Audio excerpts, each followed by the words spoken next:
Yang saya heran adalah tim ini kan sebenarnya sudah lama, saudara-saudara, sudah lama dibentuk dan seharusnya sudah jadi. Sudah jadi, dia sudah ikut TC kemana-mana, saudara-saudara. Ke Prancis, ke Korea, ke mana-mana lah. Ikut uji coba tulong turnamen, ikut turnamen di Korea, ikut turnamen di Sidoarjo, ikut Piala AFF U19. Tapi kok ya mainnya kayak begitu ya. Aduh, prihatin saya, saudara-saudara, prihatin. Semoga nanti lawan Uzbekistan ada keajaiban. Halo saudara-saudara. Jumpa lagi dengan komentator gadungan di sini. Dengan komentator yang gadungan. Seperti biasa, saudara-saudara, seperti biasa. Kalau kita sudah bertemu, pasti akan ada yang kita bicarakan. Akan ada yang kita perbincangkan. Kita ulas, kita analisis, kita cakap, kita gibahin, kita bacotin. Kita cangkeman tentang sepak bola di seputaran Asia Tenggara. Di negara-negara tetangga, negara-negara sahabat, negara-negara jiran, negara-negara serumpun. Indonesia, Malaysia, Thailand, Vietnam, Laos, Myanmar, Kamboja, Filipina, Brunei Darussalam, Singapura, Timor Leste, Australia, Wakanda, Konoha, negara api, negara angin, negara air, negara dongeng. Dan sekitarnya. Semua akan kita bicarakan secara fair, secara jujur, secara adil, tanpa muatan politik, tanpa kebencian, tanpa provokasi, hanya berdasarkan fakta dan bukan klaim semata, saudara-saudara. Tidak ada hoax, tidak ada hoax, tidak ada hoax, baik yang sudah lama maupun yang terkini. Bebas, saudara-saudara, bebas, bebas, bebas. Yang penting, sopan.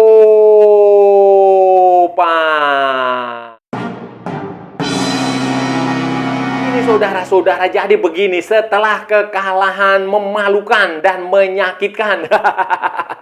Setelah tim nasional Indonesia U20 diajari cara bermain sepak bola yang benar melawan Iran. Setelah pembantaian 0-3 dibantai, dihajar oleh permainan Iran yang bagus sekali melawan Indonesia, timnya Indra Safri yang bingung mau ngapain, saudara-saudara. Selanjutnya Indonesia Garuda Muda ini akan sudah ditunggu Uzbekistan. Uzbekistan di pertandingan kedua hari Minggu malam, saudara-saudara. Hari Minggu malam saya nggak tahu jam berapa, jam 18.30 atau jam 19.30 ya. Pokoknya malam hari itu Uzbekistan sudah menanti di tempat yang sama, di Shenzhen, saudara-saudara. Shenzhen Sport Complex, apalah itu, pokoknya di situ pertandingan kedua U20 tim nasional Indonesia U20 di grup C, saudara-saudara.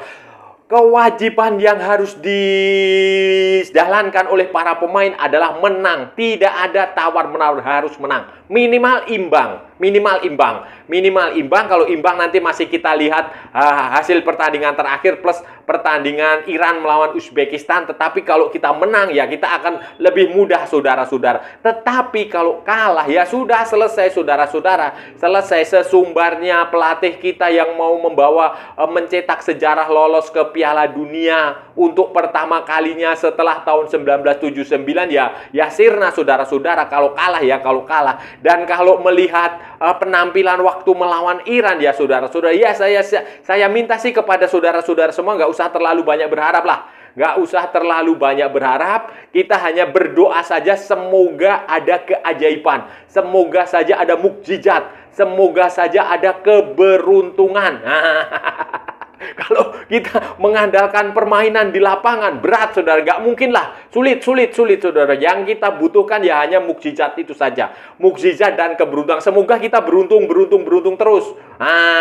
Main bola beruntung lah, modalnya nggak apa-apa. Melawan Uzbekistan dan melawan Yaman. Sebab kalau kita melihat permainan di lapangan ya saudara-saudara, ya tertinggal lah, saudara-saudara. Tertinggal kita. Tertinggal mungkin 2 atau 3 generasi.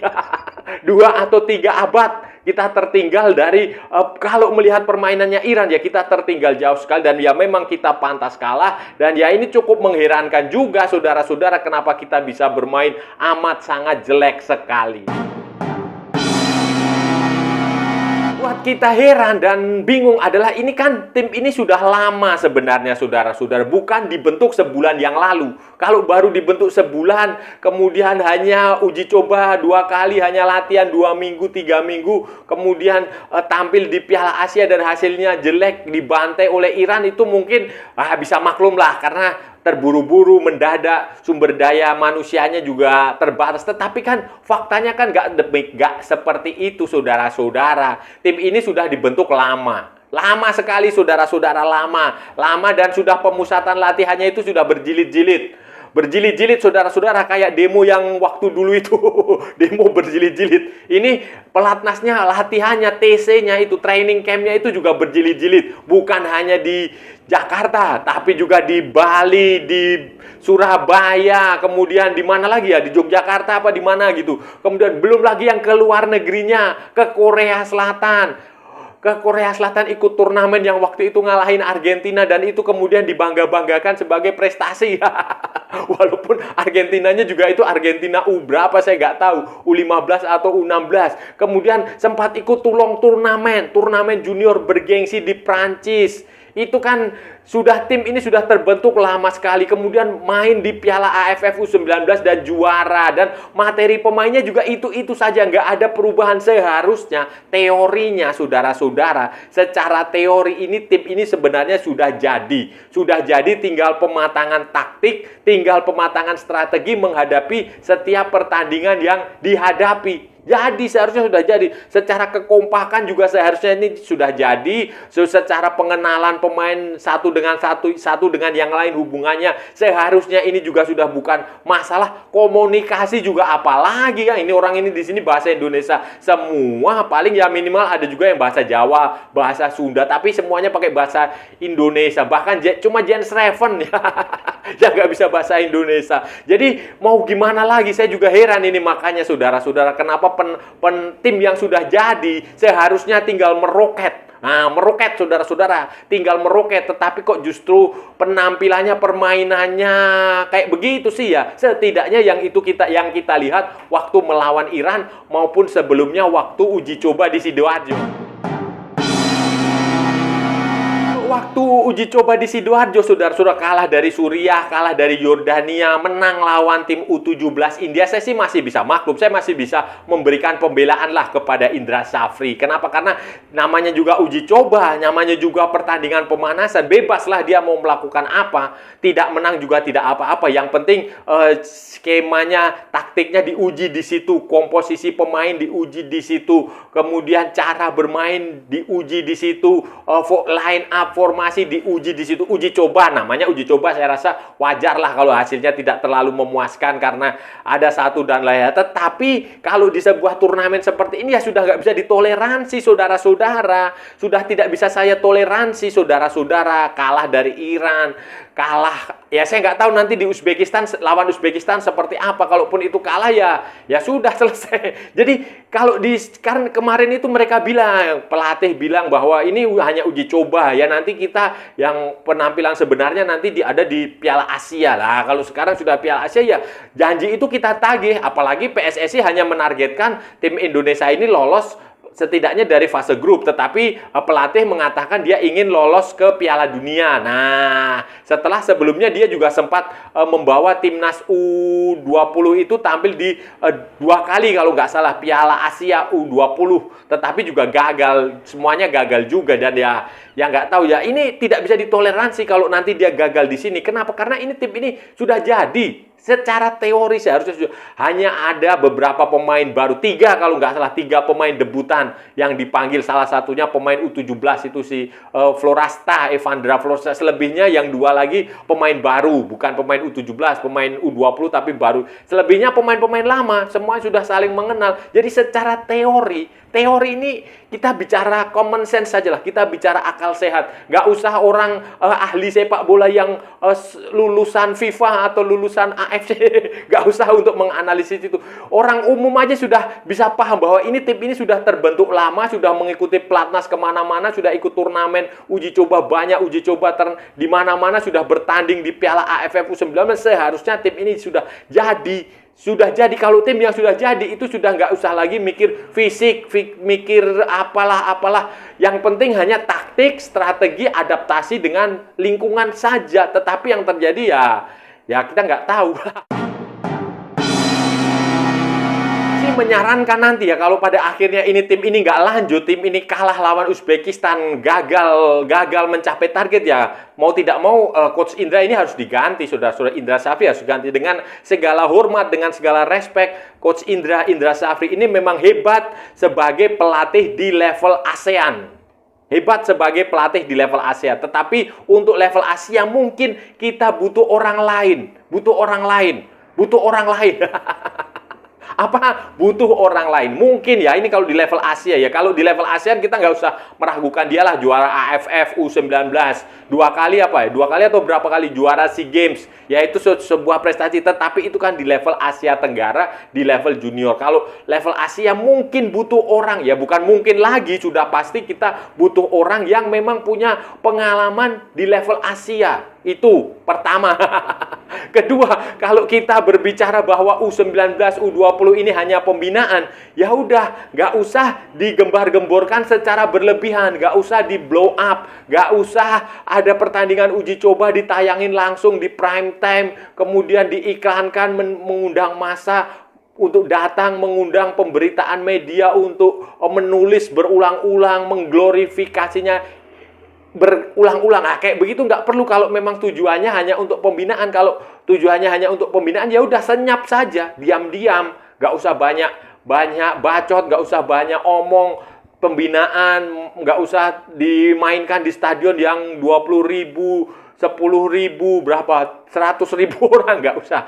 Kalau itu tujuannya pembinaan. Tetapi kalau tujuannya memang nyari prestasi di U20, U17, U19, ya serius cari pelatih yang benar-benar punya level di level Asia. Kalau tujuannya Asia, kalau hanya tujuannya sekedar ASEAN, ya pertahankan aja Indra Safri di situ. Tapi kan ya nanti tidak maju-maju kalau hanya fokus kepada level ASEAN. Demikian saudara-saudara, karena ini jujur saja, ini tim ini parah saudara, parah lah saudara-saudara, parah. Cara mainnya itu, aduh kayak begitulah. Saya nggak tahu ya, pelatih ini dia punya apa ya, taktik dan strateginya itu miskin, benar-benar miskin saudara-saudara. Dia nggak tahu saatnya harus tertinggal tuh dia harus ngapain. Menghadapi lawan yang seperti ini, karakternya dia harusnya main begini, itu dia tampaknya nggak tahu, tampaknya nggak paham. Dia bisanya cuma ya pokoknya lu nyerang, ball possession, umpan ke sini, umpan ke situ. Jadi dan akibatnya kan saudara-saudara lihat sendiri, muter-muter nggak karuan. Muter-muter nggak jelas, ketika di pressing lawan bingung, ketika harusnya bola diumpan justru di itak-itik, di dribble sendiri, ketika bola seharusnya di dribble dia justru ditendang, dilepas, kayak begitu. Itu kan sebenarnya butuh apa ya, pelatih harus selalu mengingatkan strateginya. Pelatih itu seperti apa? Apakah kau mau menyerang dari sayap? Apakah kau mau menyerang dari tengah? Apakah kau mau defense-nya dari mana? Apakah di pertahanan sendiri, ataukah sejak 3/4 lapangan, atau setengah lapangan, atau 1/4 lapangan, atau parkir bus, semua 9 pemain, 10 pemain di kotak penalti, atau bagaimana? Itu adalah pelatih yang menentukan. Dan menghadapi tim-tim seperti Iran, menghadapi tim-tim seperti Uzbekistan nanti, kita nggak usahlah terlalu sok-sokan untuk berusaha menyerang, untuk ball possession. Kita nggak usah mencontoh apa yang dilakukan Pep Guardiola, apa yang dilakukan Carlo Ancelotti, apa yang dilakukan Arne Slot, apa yang dilakukan Hansi Flick. Nggak usah saudara-saudara. Nggak usah juga meniru apa yang dilakukan oleh Jurgen Klopp. Kita tiru aja Jose Mourinho. Parkir bus, itu yang paling masuk akal. Parkir bis, kemudian tumpuk pemain di belakang, counter attack, cari pemain yang cepat. Ya sayangnya itu tidak terlihat waktu melawan Iran kemarin. Waktu melawan Uzbekistan nanti saya juga nggak tahu Indra Safri akan main dengan seperti apa. Karena ini benar-benar teka-teki. Kalau Spanyol, Barcelona itu kan terkenal dengan tiki taka. Kalau ini tim ini Indonesia ini terkenal dengan teka-teki. Tapi Uzbekistan nanti saudara-saudara, harapannya sih ya Indonesia mendapat keberuntungan lah. Dan cara mainnya berubah. Harapan saya berubah. Ya, bagaimanapun walaupun dalam hati kecil berat, tetapi kita tetap harus menanamkan optimisme, menanamkan keyakinan kepada tim ini untuk berjuang, tidak boleh menyerah, tidak boleh putus asa, masih ada harapan di depan karena sepak bola bukan matematika, karena sepak bola bukan ilmu fisika, bukan ilmu kimia, bukan ilmu biologi yang semuanya sudah bisa ditebak hasilnya, sudah bisa ditentukan, tetapi ini butuh ke situ dan ya memang berat saudara-saudara. Uzbekistan itu kalau saudara-saudara perhatikan kemarin waktu melawan Yaman dan pada pertandingan sebelumnya mereka sempat menggelar beberapa pertandingan uji coba, itu cara bermain mereka hampir mirip seperti Iran saudara-saudara, hampir mirip seperti Iran. Mereka mainnya itu efektif sekali, efektif, tidak terlalu lama-lama mendribel bola. Bola itu bagi mereka itu selalu mengalir. Kemudian dari sayapnya mereka punya dua sayap yang cukup berbahaya. Kemudian striker mereka itu juga berbahaya saudara-saudara. Tengah mereka itu yang gelandang siapa nomor berapa itu juga mainnya bagus. Cara pegang bola dia itu bagus. Kemudian passing dia itu selalu hidup dan tidak terlalu berlama-lama. Ini yang bahaya. Ini bahaya kalau Indonesia masih tetap berusaha untuk memaksakan ball possession, untuk berusaha menganggap dirinya seperti Barcelona eranya Pep Guardiola, eranya Lionel Messi. Itu bahaya saudara-saudara. Bahaya. Saudara-saudara, itu tadi pembahasan kita hari ini saudara-saudara. Kita sudah bicara panjang lebar dari A sampai Z, dari barat sampai ke timur, dari utara sampai ke selatan, dari Sabang sampai Merauke, dari Pulau Rote sampai Pulau Mianga. Semua sudah kita ulas, semua sudah kita cakap, semua sudah kita perbincangkan, semua sudah kita gibahin, semua sudah kita bacotin, semua sudah kita cangkeman saudara-saudara. Semuanya.